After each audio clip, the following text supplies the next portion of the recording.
like we do amount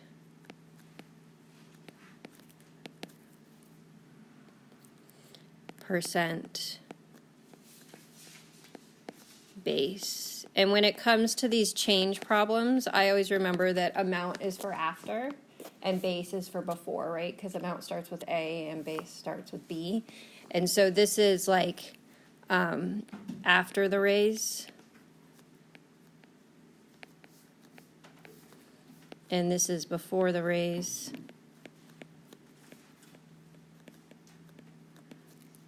And this has to also be after the raise because the amount and the percent have to represent the same thing. So if we just read this, like, let's just think about what's happening. So like in 1990, she made a certain salary and then her salary went up 20%. So in 2000, what is her name? Jennifer made what percent of her 1990 salary? So if she made 20% of her 1990 salary, would that be a raise? Yeah, 120, right? Because she has to keep making what she already made. That's the 100%, and then she's going to make 20% above that. So she made 120% of her 1990 salary. So after her raise, the percentage is 120, which corresponds to this 30,000. And then we don't know how much she made before her raise. So that means that 30,000 has to be equal to 1.2 times x. So 120% times her 1990 salary. So this sentence you can always use if you can write a sentence like this one instead of what you did up there. Like you can use that, like if that makes more sense. You can be like, okay, in 2000, she made 120 of her 1990 salary. Like this is what we don't know. The word of is always multiplication. And then so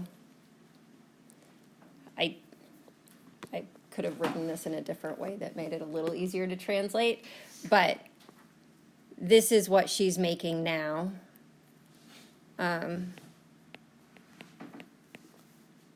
And so that's got to be equal to 120%. So you can kind of, if it makes more sense to you to like write it in a sentence and then translate that sentence, then that's another way you can do the same thing. Does that help? Yeah. Okay. Sarah, we're just talking about the problems from the review yesterday.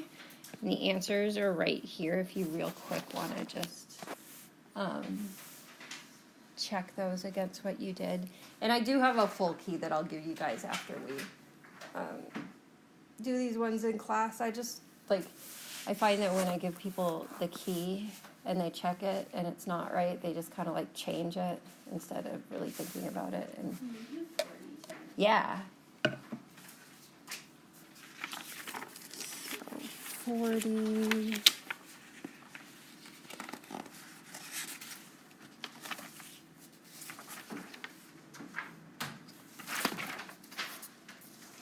Okay. So for 40, we want to solve a system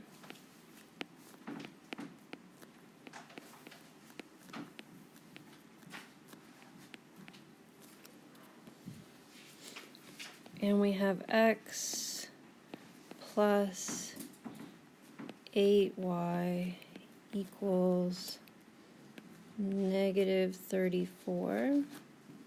That 4 got out of hand. Okay. And then 3x plus 7y equals negative 17. So like we have two options for how we do this. We can solve using substitution, or we can solve using elimination. The way that I decide is I generally use elimination unless there is a variable that has a coefficient of 1, so it doesn't have a number in front of it. That's the only time I use substitution. And if that's the case, then I just solve for that variable. So in this case, x equals negative 34 minus 8y. And then that means that we can replace x with negative 34 minus 8y in the second equation. So we have 3 times negative 34 minus 8y. And remember, whenever you replace a variable, whatever you replace it with always goes in parentheses. So that's why that negative 34 minus 8y is in parentheses, because I'm replacing a variable with it. Yes. Equals 7y, or plus 7y equals negative 17. And so then we'll distribute. So, what is that, 102? Yeah. Right, 90 plus 12. Yep. Minus 24y plus 7y equals negative 17. So negative 102 minus 17y equals negative 17. Then we'll add 102 to both sides. So it's a 5, 9 minus 85 equals negative 17y.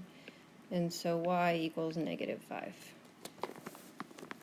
And then once you've solved for y, or for whatever that first variable is, we're going to bring that back up here to get x. So x equals negative 34 minus 8 times negative 5. So negative 34 plus 40. And that gives me 6. And then remember that your ordered pair is always in alphabetical order. So regardless of what order you found the variables in, you always put your ordered pair in alphabetical order. So x, then y. So y, or x, and then y.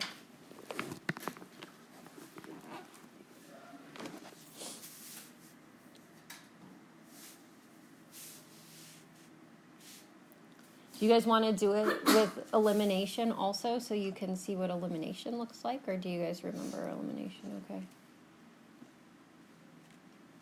Yeah, can we do that? Sure.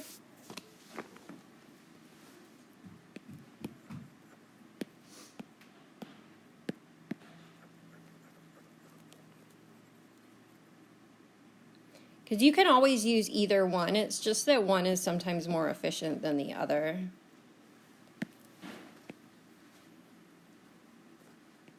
So when we do elimination, the goal is for one of the variables to have opposite coefficients. So in this case, and you can choose either variable. Again, one might be more efficient than the other one. In this case, I'm looking at the x's, and I see that if I were to multiply x by negative 3, that would be the opposite of 3, which is the coefficient in the other equation. And so I can't just multiply the x by negative 3. I have to do the whole equation. So I'm going to do the left side and the right side of that top equation by negative 3. So that gives me negative 3x minus 24y equals 102. And then sometimes you have to multiply the second equation by something as well. It's sort of like finding the LCD, like you're multiplying by whatever you have to make the coefficients, like the LCM of what the coefficients are. So like if I had chosen to get rid of y, the LCM of 8 and 7 is 56, so I would multiply the first one by negative 7 and the second one by positive 8 to get a negative 56 and a positive 8.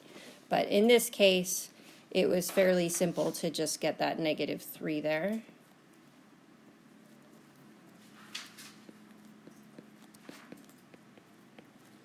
And then we add them together. So negative 3x plus 3x is 0.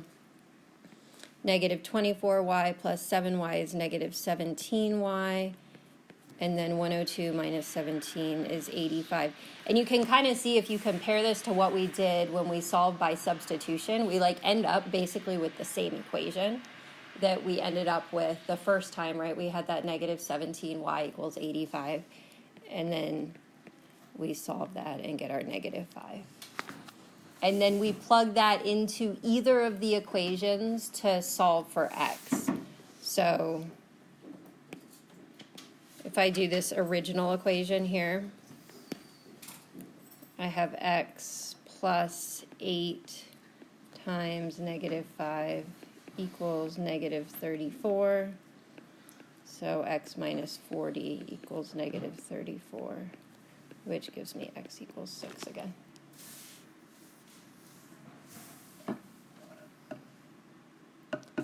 So one thing that you find if you do it both ways is that you find yourself doing like all the same calculations essentially.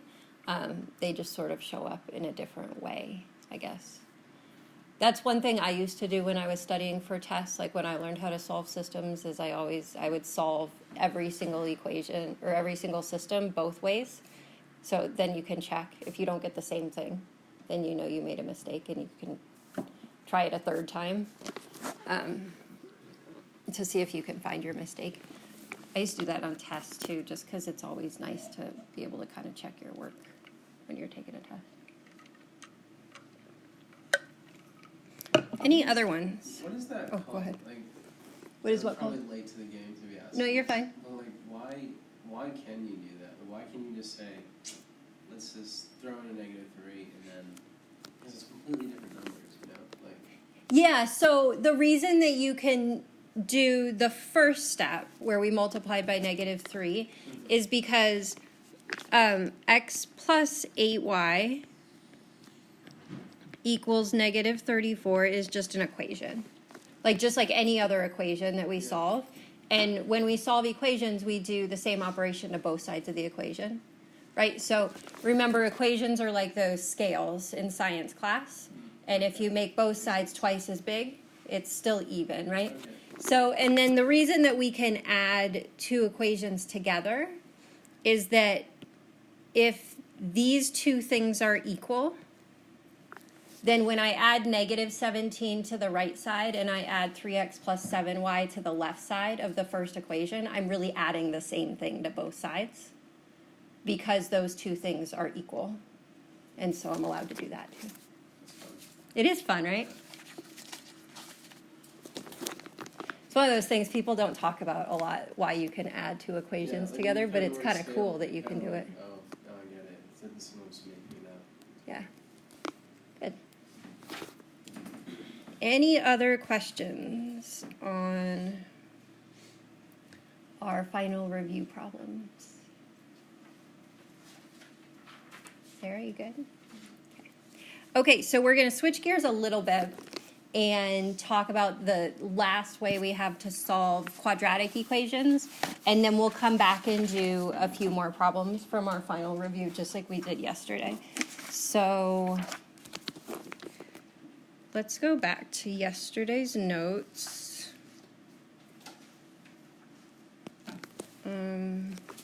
Remember when we got to this point yesterday? We'll get rid of everything else.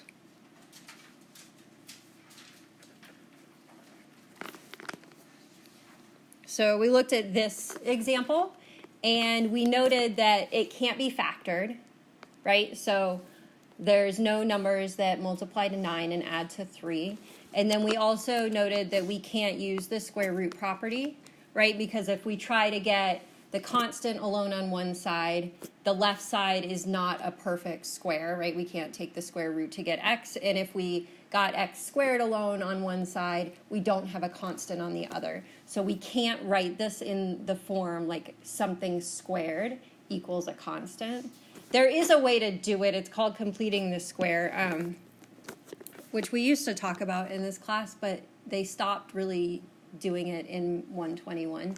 And so now we just kind of wait until pre-calc if you have to take pre-calc. A lot of people don't have to take pre-calc, and so then you don't have to do it at all. So if I want to solve an equation like this, and I'm going to actually do a different one because that one has no solution at all.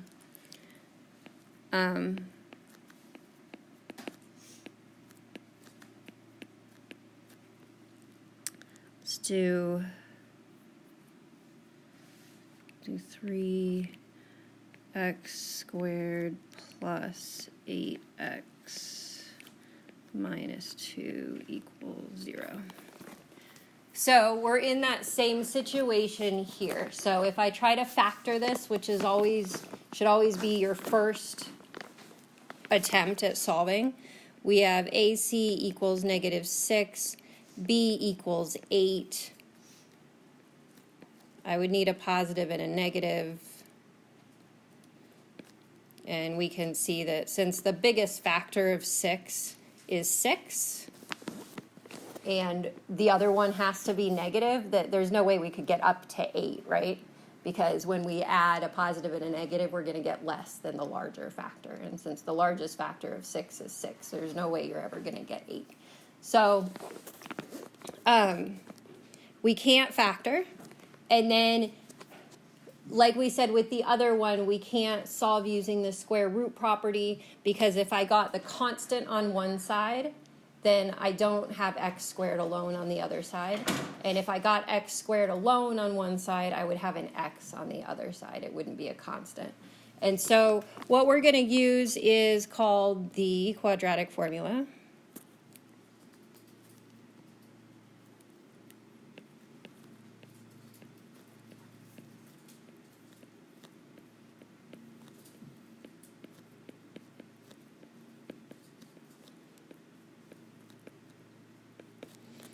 So the quadratic formula gives us the solutions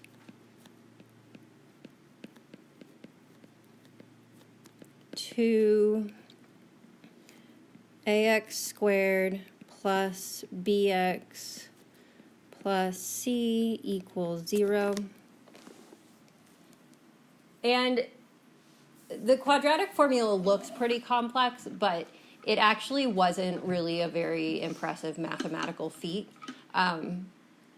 Like I said, we could solve this equation using a method called completing the square, and that's how they got the quadratic formula. All they did was they took this ax squared plus bx plus c, and they solved for x using the method of completing the square. And what they got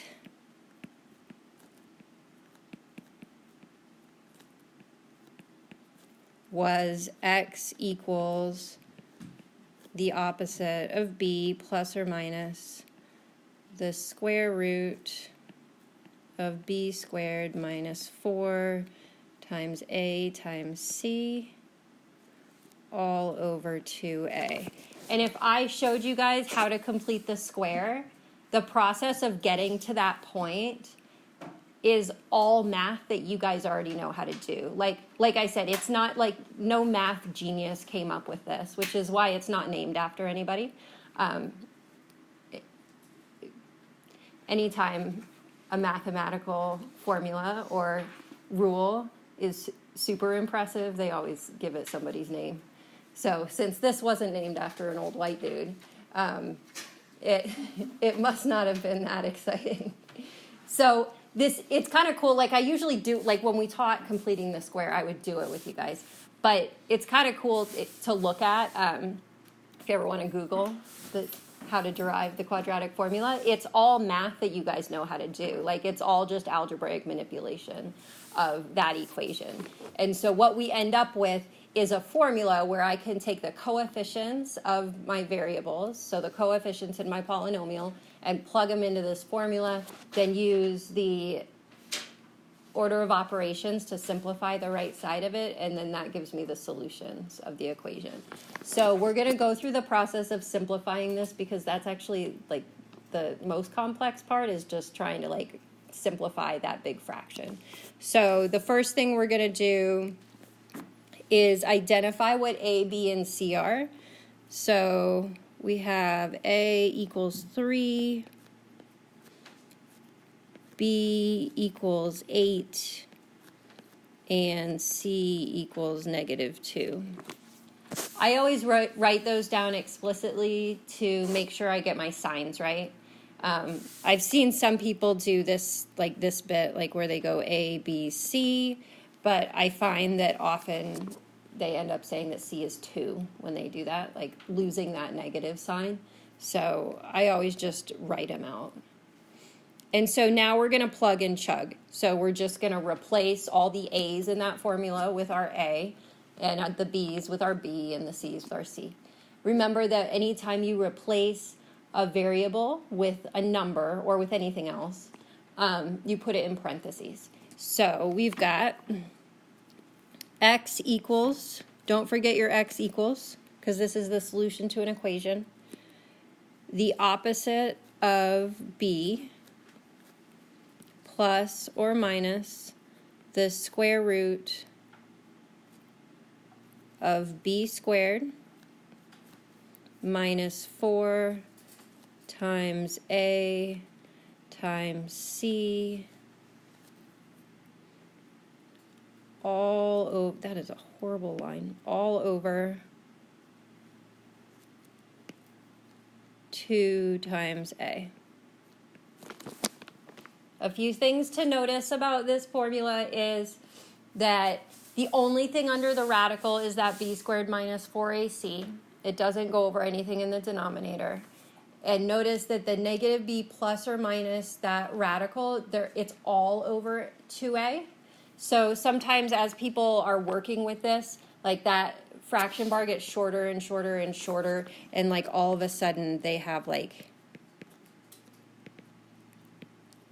this type of thing going on, like where like the negative A like crept, or the negative 8 like crept out of the fraction, which it looks like something you would never do. But as you do like several steps to simplify, sometimes it's easy to like for that line to get a little shorter and a little shorter and a little shorter.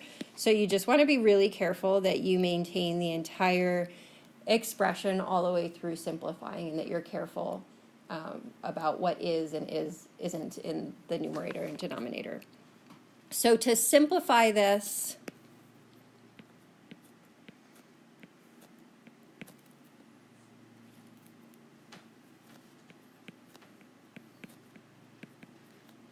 the first thing we're going to do is simplify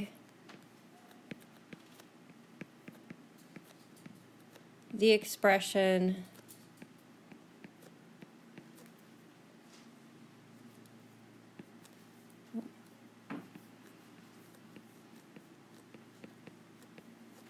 inside the radical.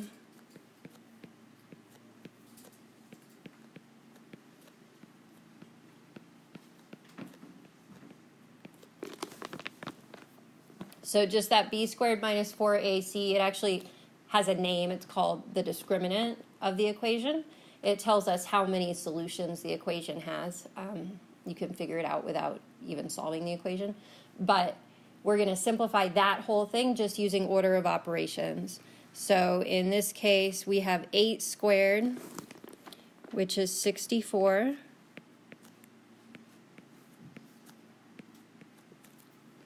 And you'll notice like I dropped the parentheses around that 8 because I see that the opposite of 8 is -8. So that first term, that opposite of B, and then the denominator, you can kind of just do in the first step.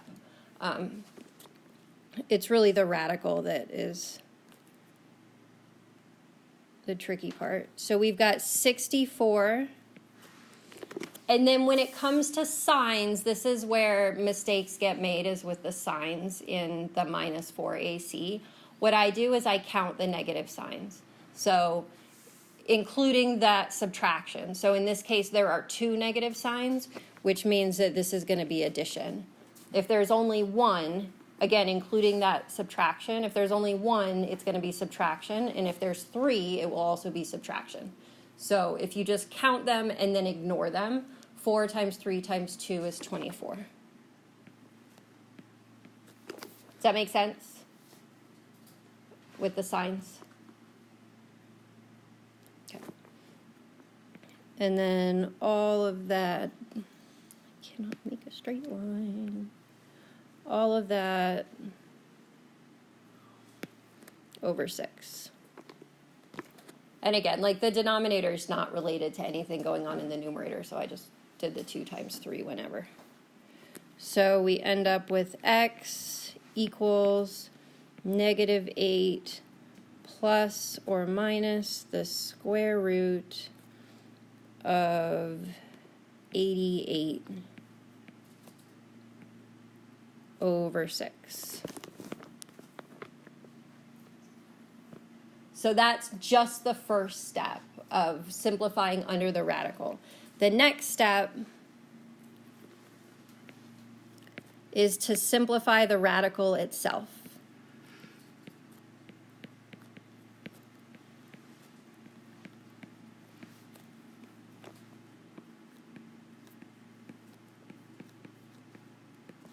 And remember, we do that by factoring.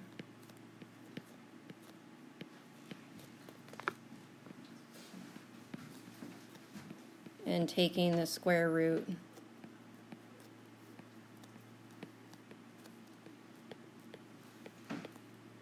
of each factor.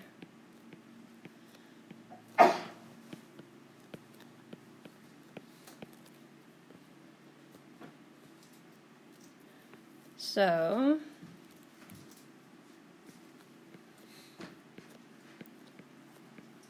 $88 factors as 2 squared times 2 times 11.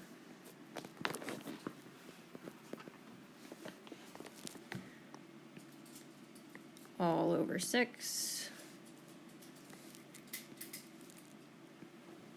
X equals -8 plus or minus. So the square root of 2 squared is 2. And then the square root of 2 is just the square root of 2, and the square root of 11 is just the square root of 11, so this is going to be the square root of 22 over 6. So then the next step is to factor the GCF out of the numerator.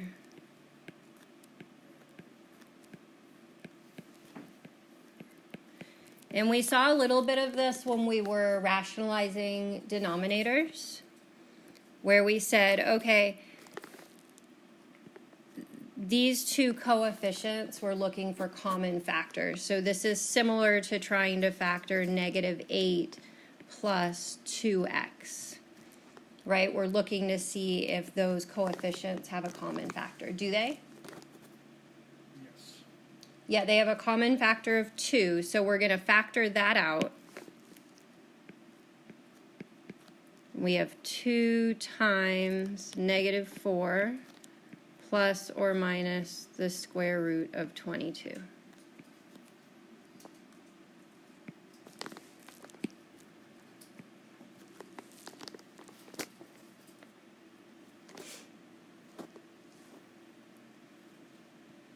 Whoa.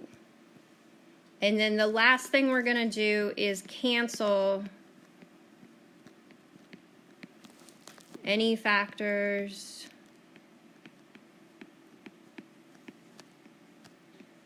the GCF and denominator. Oh.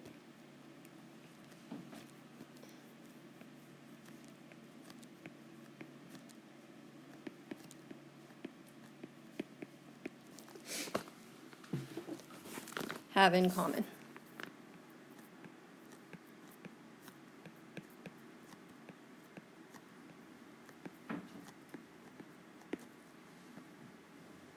So in this case, 2 and 6 have a common factor of 2. And so we end up with our final answer, which is -4 plus or minus the square root of 22 over 3. And remember, that's really two solutions, right? It's -4 plus the square root of 22 all over 3, and -4 minus the square root of 22 all over 3. So there's two solutions here, but we don't want to do this whole process 2 times. So using that plus or minus symbol allows us to simplify this whole thing as one expression, even though it represents 2 expressions. Now, the nice thing about this simplifying process is if at any point you can't do one of the steps, you're done. So when we get to step 2 and we simplify the radical, seriously? Yeah. There we go.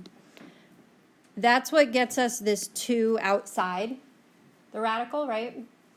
And so if we hadn't done that, if we hadn't been able to do that, then there's not going to be a GCF between those two coefficients. So if we don't have a coefficient on our radical, in front of our radical, we're not going to be able to factor out a GCF.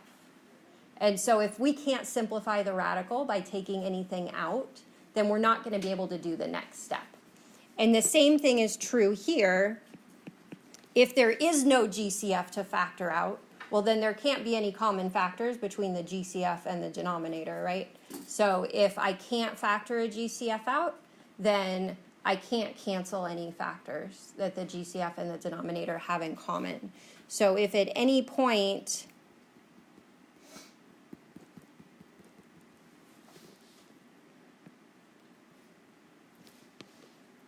if you can't do one of these steps,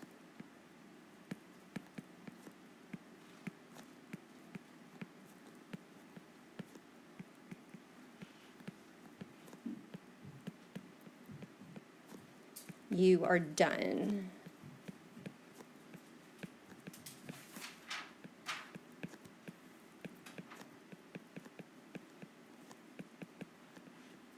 It's not one of those things where if you can't do one of the steps, you skip to the next one, because all of those are reliant on the step before.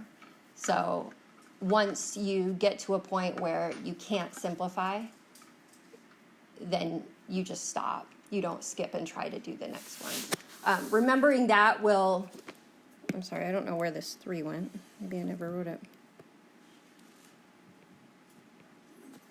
Remembering that will help you avoid things like trying to cancel things out of like those two, right, which you can't do.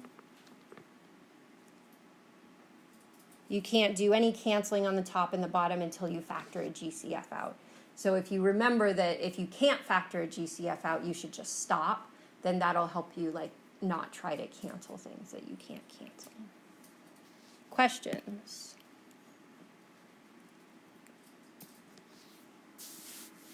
Did you all fall asleep?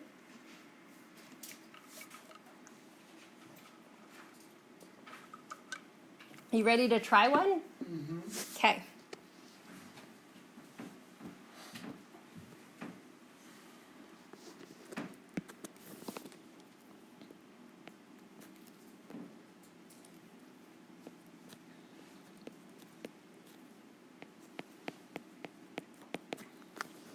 Solve.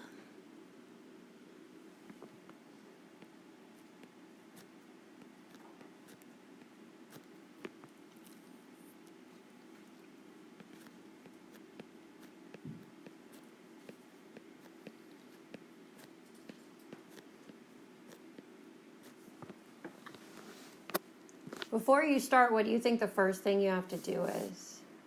Get a 0 on them. Yes. Because remember that the formula only applies to quadratic equations in general form. So that are in descending order and have a 0 on one side. Okay, carry on.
Okay, when you're done, go ahead and check your solution and talk to me about it.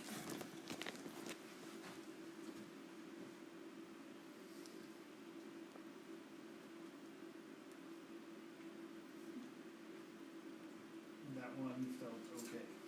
Yeah? I canceled out both the tens. Okay, so that's where you want to be really careful to follow those steps, right? We can't do any canceling until after we've factored out a GCF, because that's the very last step. So, but with me, go back to the other color. Uh-huh. Oh, we factored out the 2. Yeah, because 10 isn't a factor of the numerator, right? It's a term. Okay.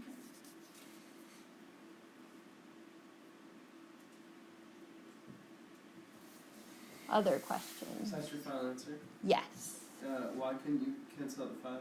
Because 5 isn't a factor, That's what you it's a term. Yep. I see.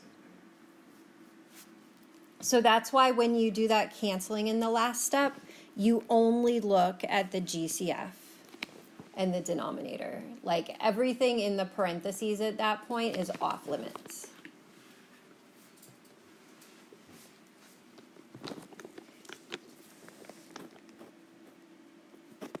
if I have the 5 plus or minus root 115 in parentheses, is that okay? Yeah, that's fine. Because that kind of helps me not. Yeah, absolutely. 5. I think that's super helpful if you leave that like that. Totally.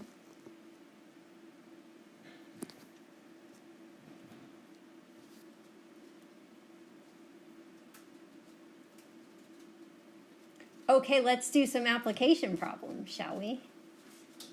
So now that we have the quadratic formula, that just means that we can do more.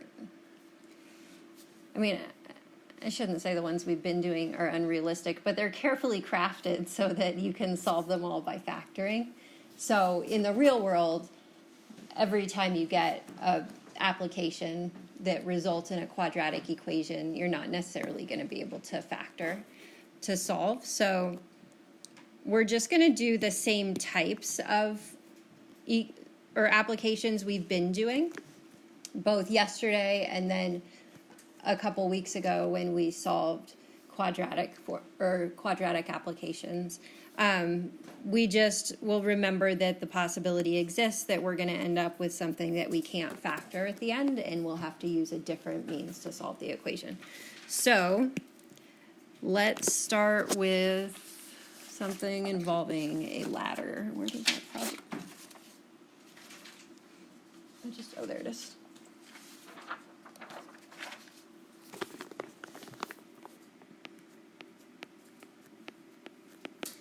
So a 15-foot ladder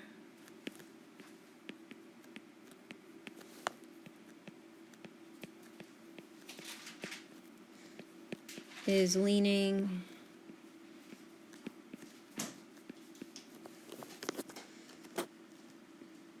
against the side of a house.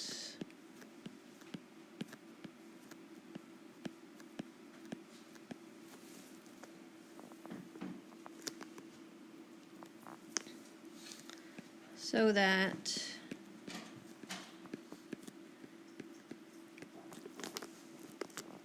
the distance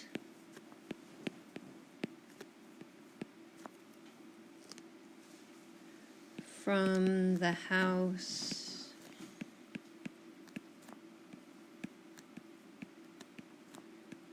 to the base of the ladder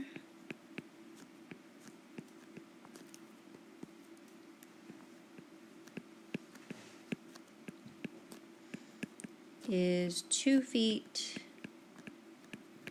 less than the height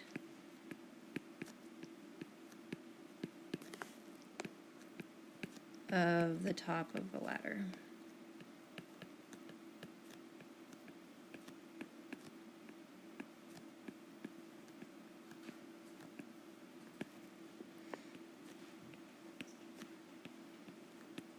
Can you reach a hornet's nest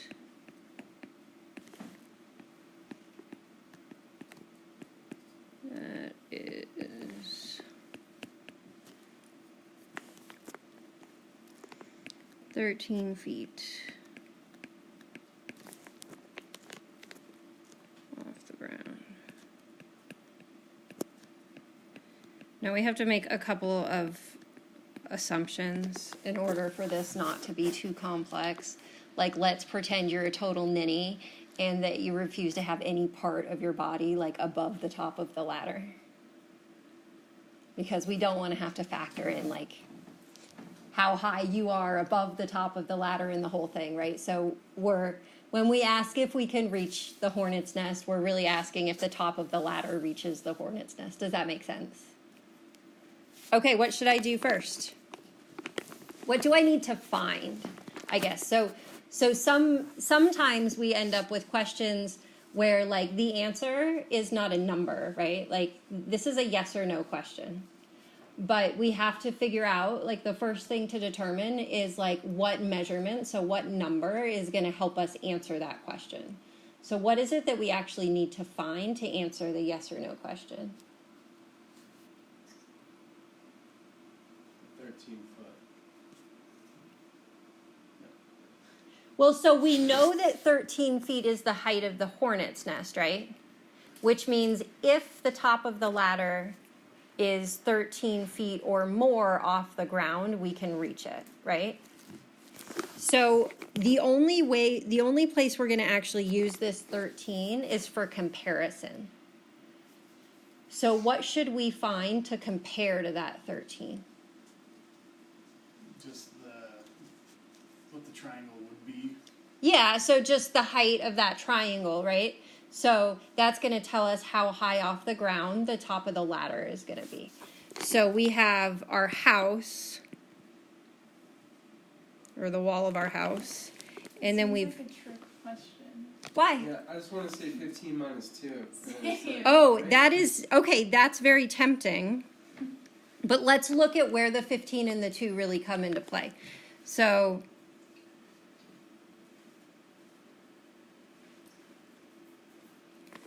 which is why we use the numbers we use. But, so when we say it's a 15-foot ladder, we're saying that this distance right here is 15. And then notice it says that the distance from the house to the base of the ladder is 2 feet less than the height of the ladder. So we're not saying that this distance is 2 feet.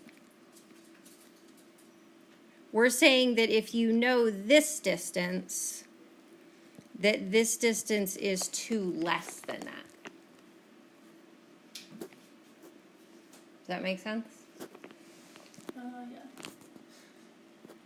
So, like, if we knew the height, that would tell us that the distance from the base of the ladder to the house, like if the height was 10 feet. So if it went up 10 feet, that would mean that this was 8 feet. If this is 12 feet, that would mean this was 10 feet.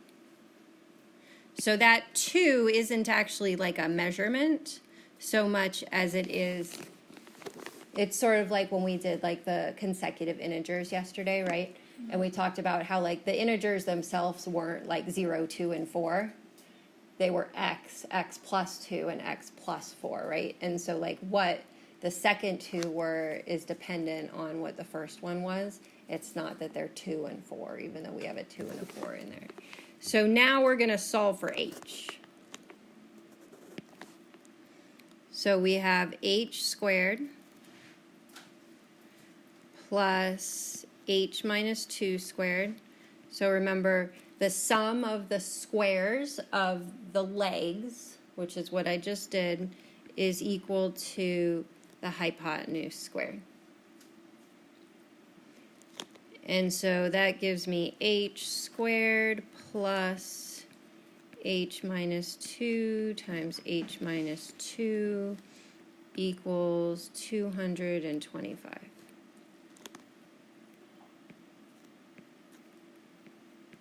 So we'll distribute, which gives me h squared minus 4h plus 4.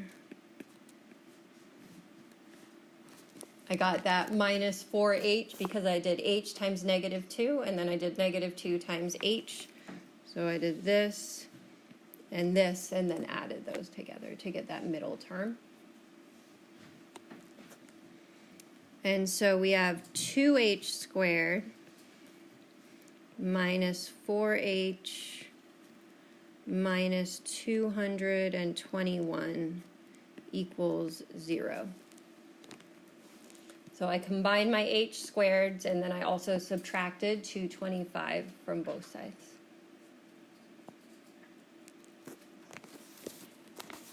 So at this point, I would try to factor. Frankly, I don't want to factor this. Like, AC is like 442, and factoring 442 seems like more of a pain in the butt than simplifying the quadratic formula. So like sometimes it's a little bit of a toss-up. The reason that we factor if we can is because factoring is usually less labor intensive and leaves less room for error. But sometimes if the numbers are big enough, it is not less labor intensive to factor than to just use the quadratic formula. So in this case, because the numbers are so big, I'm just going to jump right to the quadratic formula. You guys cool with that? Sure. I mean, to tell you the truth, I don't know if this factors or not, but we'll find out in a minute. So A equals 2, B equals -4, and C equals -221. So we've got X equals the opposite of -4 plus or minus the square root of -4 squared minus 4 times 2 times -221.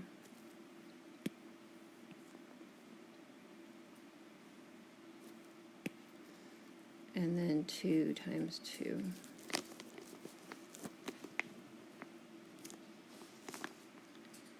So X equals +4 plus or minus the square root of 16 plus 884. Gives me 8. 8 and 8 is 6. Somebody want to punch that into their calculator real quick and just make sure that I didn't mess that up. I know Delaney's got hers out.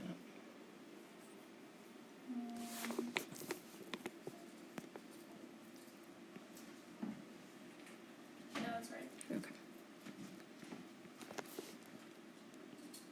So X equals 4 plus or minus the square root of, that's a 4, 6, 7, 8.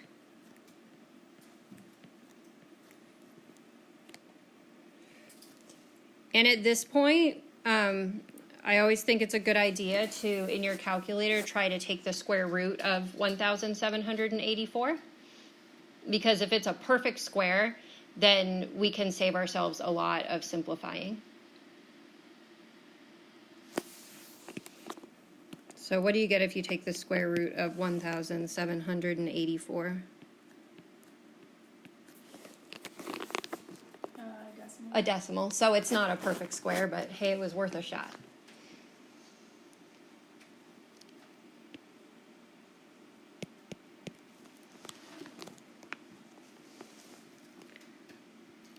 So we need to do the prime factorization of 1784. So we've got 2 and 892. 2 and 4, 4, 6. 2 and 2, 2, 3. 5, 6, 7. 223. It's not divisible by 2, 3, 5, 7. 11, 13,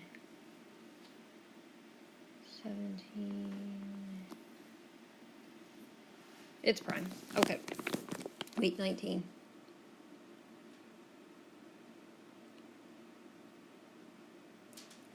It's prime.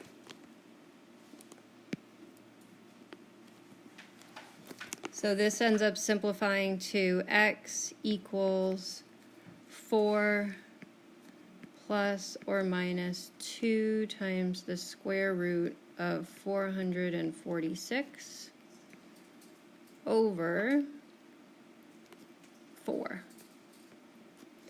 So when I simplified that, I wrote that radical as 2 squared times 2 times 223, right? And the square root of 2 squared is 2. And then inside, we're left with these two factors, which give me that 446.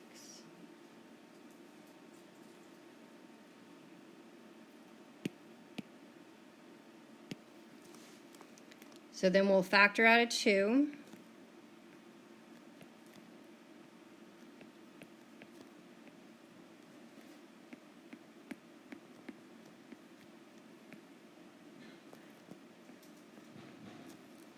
And cancel a 2.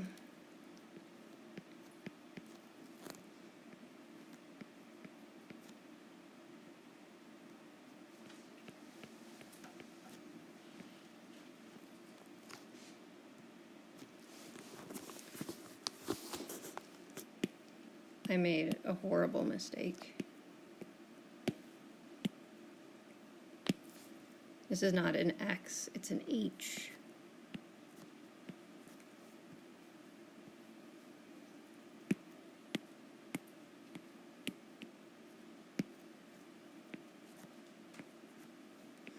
So we solve for H, which is all well and good, but I'm having trouble comparing that number to 13. How about you guys? Like, which one's bigger? So this would be an appropriate time, because this is an application problem, this would be an appropriate time to plug that into your calculator to get an approximation. So to plug this into your calculator, again, it's a little bit more difficult with those like phone calculators. So that one is clearly not the height. So our height is approximately 11.6 feet. So what's the answer to the question? No. Correct. I mean, in reality, it's probably yes, because you would climb high enough that you're like more than 2 feet tall. However, if we're just looking at the height of the top of the ladder, yes. So are we gonna have like this on our test? So if you have something like this on your test, I would probably do one where you actually like get, like this ends up being a perfect square, so that you don't have to use a calculator. So I'm not going to give you something you need a calculator for. Okay, you guys ready to try one?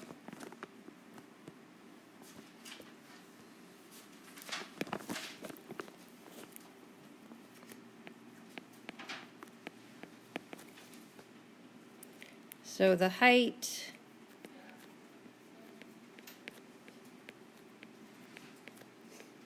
of a ball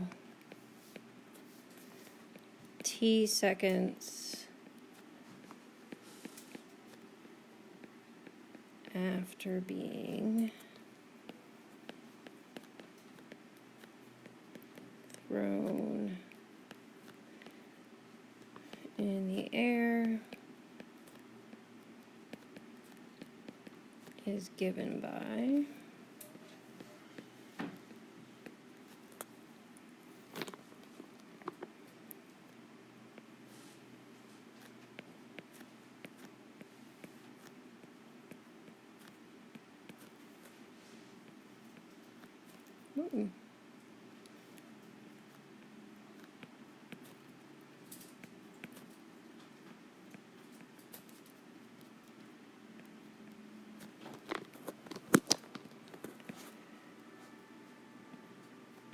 will the ball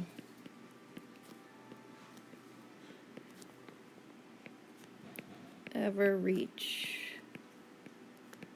oh, this is a good question, a height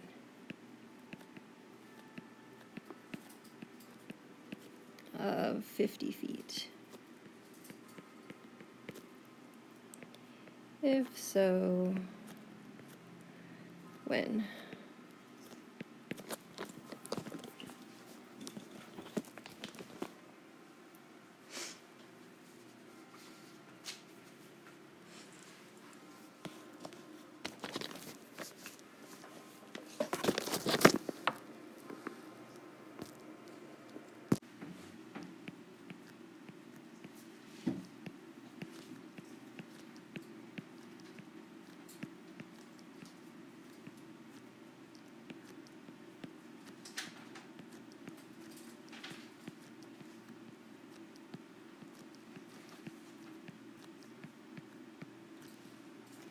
So I think you've all gotten to this point. I just wanted to show you something kind of cool. Since the first thing we always do is try to factor, like here, like the first thing I would do is factor out a -4. And you get 4t squared minus 3t plus 2. And if you keep trying to factor, you find that this doesn't factor. However, that doesn't mean you have to go all the way back to the beginning. What would happen if I divided both sides of this equation by -4?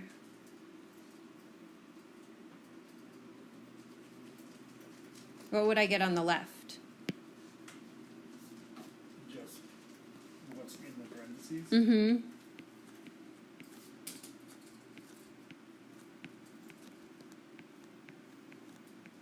And what would I get on the right? Still 0. Still 0. So now I have an equation that I can do the quadratic formula with that has smaller numbers. So the calculations aren't quite as difficult. And it has the same solutions as the original equation. Because if this is equal to 0, then multiplying by 4 or by -4 that's still going to be equal to 0, right? So sometimes even if you can't factor the whole thing, if you can factor out a numerical GCF, then you can divide both sides by that and get numbers that are, or coefficients that are a lot smaller so that your calculations aren't quite as tedious when So you do is the that quadratic formula. something we should add into our steps? Well, I mean, you don't have to add it to your steps. It's just like something you can do. It's not something you have to do. But since you always try to factor first anyway, if you try to factor and you find that you can factor out a GCF, then you can, when you find that you can't factor, you can lose the GCF and just use what's in the parentheses for the quadratic formula.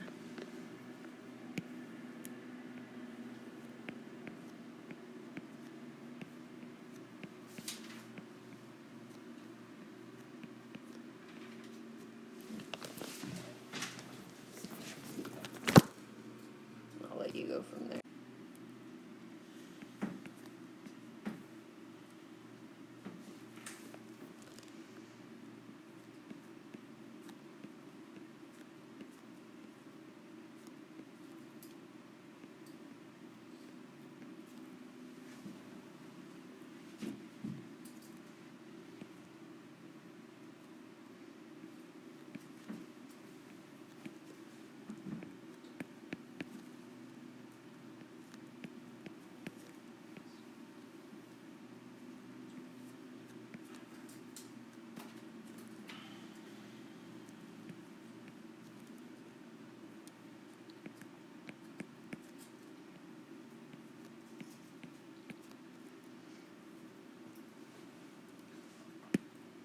I did it too.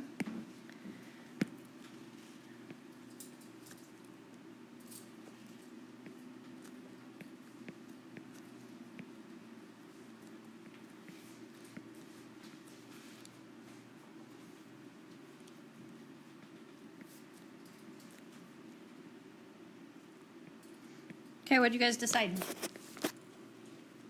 Well, the 23 is prime, so I kind of got stuck. Ben, what do you think? I'm still on like getting to the 32. So I don't know how I got there yet. How you That's what I got to 32? Yes. Oh, okay. You'll get there any second, though. Sarah, what do you think? It's negative, so I think you can True. That we can't simplify that, right? And what else about that being negative? Lily, what do you think? That's where I ended. I wasn't sure. Undefined. Okay, so No, the what's answer's no. The answer is no, that's exactly right. So the square root of negative 23 is not a real number, which means that we don't get a time when we solve this equation, which means that it's impossible. So like if we were to graph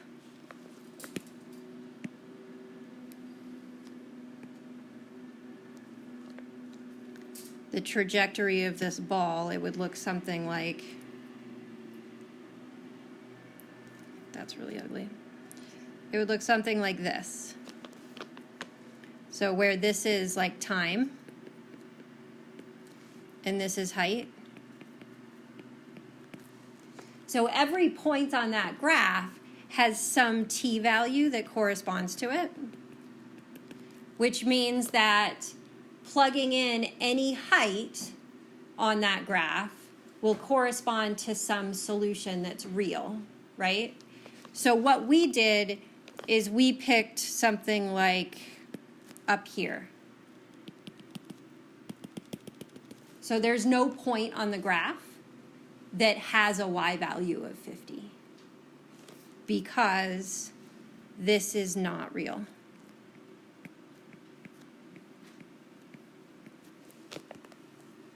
That make sense? Pretty nifty, huh?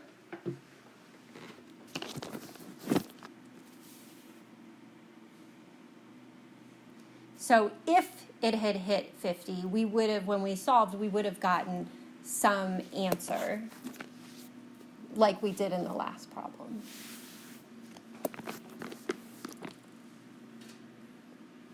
Okay, so let's work on our review. Ben, you good? Yes. Okay. Any questions? Anybody else? Are we still getting this packet out? Yes. So today we are going to do, so we'll do the same thing we did yesterday. So tonight's homework.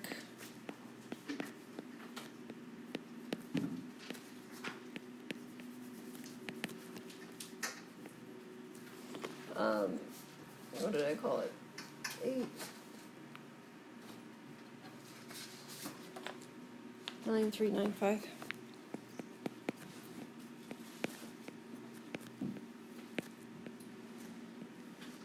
So I'll give you your worksheet here in a second. And then you have MML. This is your last My Math Lab assignment, and your last worksheet for that matter. And then final review.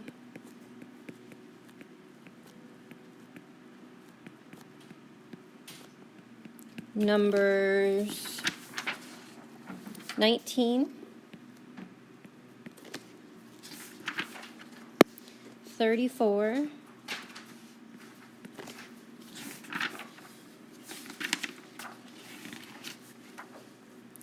73,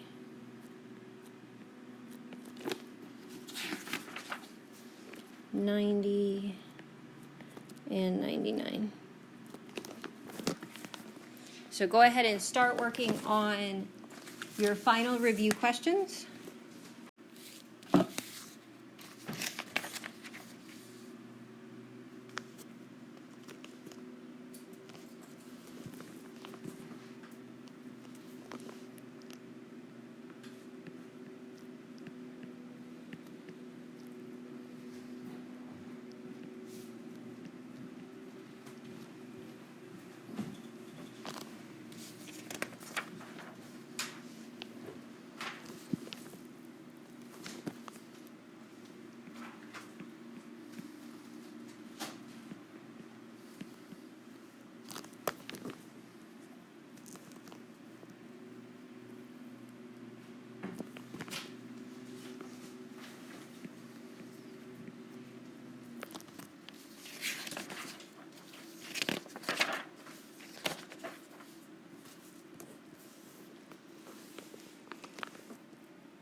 So I put the section numbers and dates up there.